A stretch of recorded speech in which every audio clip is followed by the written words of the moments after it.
Tara, samahan niyo ako.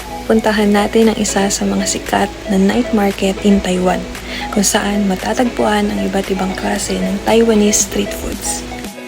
Galing sa Ximen area kung saan ako nagstay, we can ride MRT Green Line going to Songshan Station, and the ticket costs 25 NTD or around more or less 45 pesos. The entire trip will be around 27 minutes from Ximen going to Songshan Station. Follow lang natin yung green line and there are signages naman sa loob ng station leading to the night market. Konting lakad-lakad lang and there we go! Wow, We can now see night market. Taiwan sweet potato balls.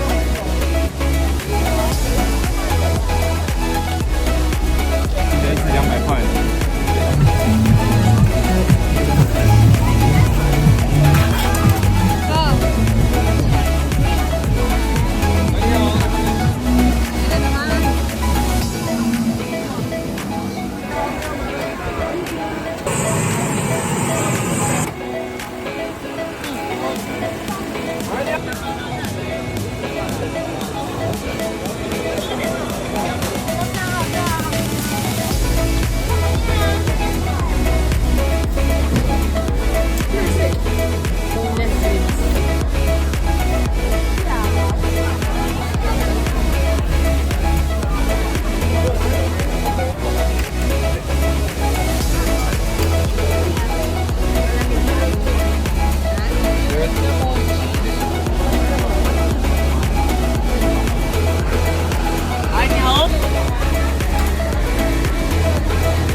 Chicken.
Hindi ko yan nasubukan lahat. Pero at least those that I have tried are definitely delicious and definitely worth it. Talagang babalik-balikan ng pagkain ng Taiwan. Tara, uwi na tayo.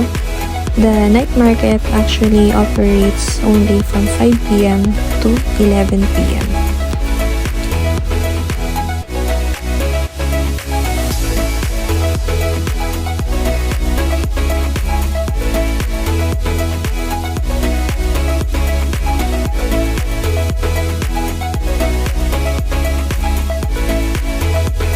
Maraming salamat sa iyong pagsama.